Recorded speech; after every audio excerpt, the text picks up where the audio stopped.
Nos últimos dias a gente tá vendo algo no mínimo curioso e inexplicável com a história do mendigo pegador, que por um motivo bem ridículo ele acabou ganhando uma força gigante na mídia e aqui na internet em geral e consequentemente ele acabou virando um ídolo e exemplo para muitos brasileiros imbecis por aí. Mas e se eu te dissesse que em 2015 um outro mendigo salvou a vida de uma refém nas portas da maior catedral de São Paulo, e infelizmente essa atitude acabou custando a sua vida? E bom, ele não teve nem 1% do reconhecimento desse que hoje está tendo. Nesse vídeo você vai conhecer a história do seu Erasmo Francisco, o mendigo, que acabou sendo apelidado como o herói da Sé. Sou o Marcelo, fica comigo, depois da vinheta eu te conto.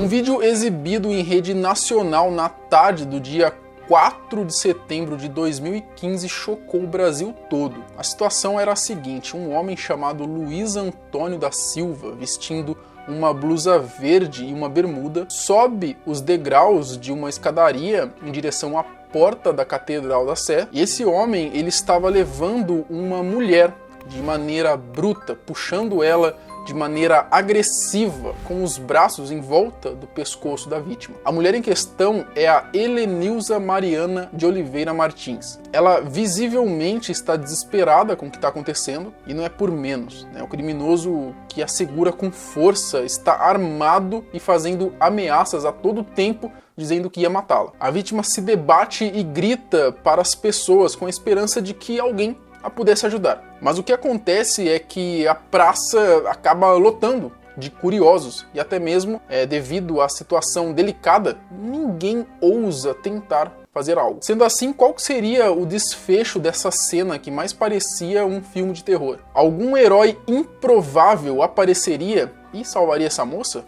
Ou o bandido acabaria matando a sua vítima? O fato foi que quando os dois chegaram no topo da escadaria, a mulher até tentou fugir, mas o marginal mais forte do que ela acabou se jogando por cima da mesma, prendendo-a no chão com os joelhos. Nesse meio tempo, a praça, além dos cidadãos curiosos, também contava com alguns policiais, todos esperando para ver o que iria acontecer, qual seria o desfecho dessa história e qual seria a melhor hora de agir. Porém, o que ninguém esperava, o improvável, acontece. Um herói aparece, de repente, o seu Erasmo Francisco de Lima, usando uma blusa azul, se aproxima lentamente por trás do homem de verde e, sem dar tempo ao marginal, ele o ataca. Os dois homens acabam caindo no chão, entram em uma luta corporal. A mulher no chão tenta de toda maneira se proteger enquanto os dois se agrediam. O criminoso que fazia a mulher de refém tenta, nesse momento, atirar nela,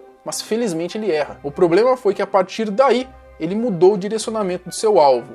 Ele foi para um que estava mais fácil de acertar. Ele saiu da mulher e foi para o seu Erasmo. Ele aponta a arma para o salvador da mulher e atira 2 vezes. E agora o herói, já ferido, dá alguns passos para trás e cai no chão em direção à porta da catedral. Segundos depois, a polícia abre fogo, dando fim à vida desse bandido que atentou contra uma mulher inocente. Sentado na escadaria, o criminoso de verde é atingido por diversos disparos. São imagens fortes, dignas de longa-metragens de sucesso. O fato foi que a partir desse momento o bandido morreu, mas o herói do conflito, que basicamente salvou a dona Helenilza, ele infelizmente não aguentou aos tiros que acabou levando do meliante e também faleceu. O sangrento confronto, que mais parecia cenas de filmes de Hollywood, virou assunto em todos os telejornais daquele dia. Coincidências do herói com o vilão. Mas antes, deixa eu te perguntar uma coisa. Você já pensou em transformar o seu celular numa máquina de fazer dinheiro? Largar aquele trampo chato, que você não é valorizado, que não ganha bem, e começar a fazer o seu próprio horário, trabalhar na sua casa e comprar o que você deseja? Pois bem, saiba que tudo isso é possível. E se você se interessou, fica comigo até o final desse vídeo, que eu tenho a solução para o seu problema. Segundo as informações oficiais, o seu Erasmo ele foi morto por Luiz, que por sua vez foi morto imediatamente por 19 tiros, 19 disparos ali feitos por policiais militares. E como eu comentei, esse caso quando ocorreu, virou assunto nacional. O vídeo do acontecimento, né, por exemplo, ele foi exibido sem parar durante mais de 3 horas no programa Brasil Urgente, apresentado pelo Datena. A história do herói da Praça da Sé rapidamente virou assunto no país inteiro e também nos dias seguintes. E com isso, obviamente, veio a curiosidade das pessoas para saber quem eram os protagonistas dessa história. O vilão era Luiz, tinha 49 anos, era morador de rua e uma pessoa bem conhecida na região onde tudo aconteceu. Segundo a polícia, a sua ficha criminal começava em 1987, quando ele foi indiciado por roubo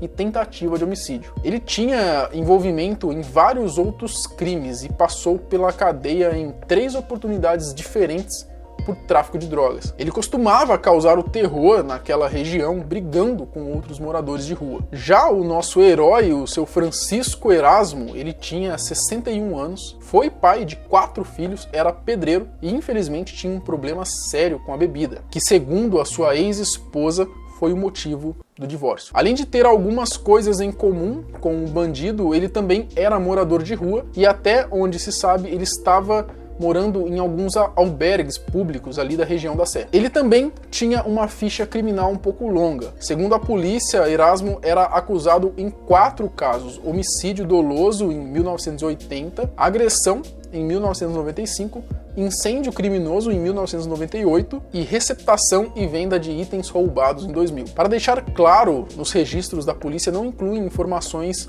a respeito de condenações ou passagens pela cadeia relacionadas a nenhuma dessas acusações. Então não se sabe ao certo se ele realmente foi considerado culpado por esses crimes depois da tragédia. Claro que depois de um fato desses, o seu Erasmo ele teve um reconhecimento por parte das pessoas e até por isso veio o apelido de Herói da Sé. Só que o ponto é, eu me lembro bem, né, ele não teve nem a metade, nem 1% do heroísmo que o mendigo pegador tá tendo hoje. Daí vocês podem até me falar, mas é claro, Marcelo, ele morreu, felizmente morreu. Mas o ponto em questão não é esse, né? Eu dou um exemplo. Dias depois houve o enterro do seu Erasmo e sabem quantas pessoas participaram? 11. Segundo a Ione, uma sobrinha dele que estava no enterro, o caixão que enterraram o seu Erasmo era de papelão. Cadê o reconhecimento? Por que os programas que ganharam tanta audiência com o fato fazendo um sensacionalismo, como a Band, por exemplo, como o Datena, não pagaram pelo menos nem o caixão do Herói da Sé? Segundo ela ainda, abre aspas, nenhum canal de TV perguntou se a gente precisava de ajuda. Ela diz que a Rede Globo chegou a mandar repórteres para cobrir o enterro e entrevistar a família. Mandaram um motorista para nos levar à Globo, mas não ofereceram uma coroa de flores, dizendo, da Globo para Francisco. E ela ainda continuou dizendo, isso mostra como as pessoas enxergam os moradores de rua. E só para finalizar, o sentimento de quem era bem próximo dele e como ele não teve o devido respeito, ela continuou. Apesar de toda a notoriedade, todos os compartilhamentos da internet, toda a repetição na TV, ele não teve o enterro que merecia. A gente aqui não tá passando pano para os possíveis erros que talvez o Erasmo tenha cometido. Mas o fato foi que ele teve uma atitude heróica no fim de sua vida, que salvou a vida de uma mulher. E de certa maneira conseguiu se redimir. Ele deu a sua vida por outra pessoa que ele não tinha nem ideia de quem era. E teve menos, mas muito menos reconhecimento desse que agora virou celebridade, porque transou com uma mulher comprometida dentro de um carro e depois saiu contando por aí como tudo aconteceu. Qual é o problema dessas pessoas? Eu realmente não sei. Enfim, que Erasmo seja sempre lembrado por seu ato de bravura e heroísmo que ele teve naquele momento e que no final de sua vida acabou conseguindo se redimir. E se a mídia não mostrou e não deu o devido reconhecimento a esse herói, a gente aqui do canal mostra e reconhece esse seu ato de bravura. Pessoal, eu quero que vocês prestem muita atenção nesses depoimentos aqui. Esse é o depoimento da Tamires, tá?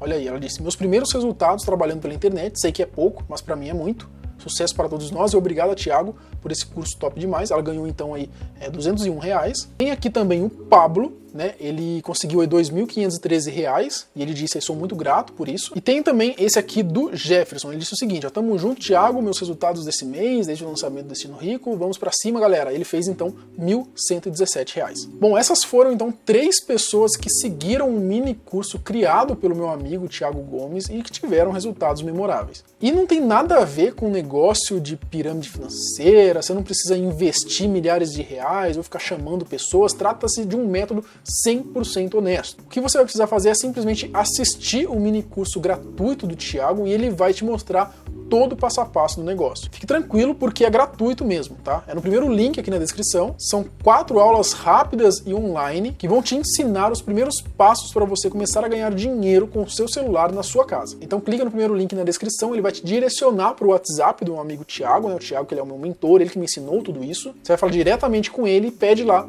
o mini curso gratuito que ele vai te mandar o link, beleza? Aproveita essa oportunidade, a gente se vê amanhã, mesmo horário, mesmo canal.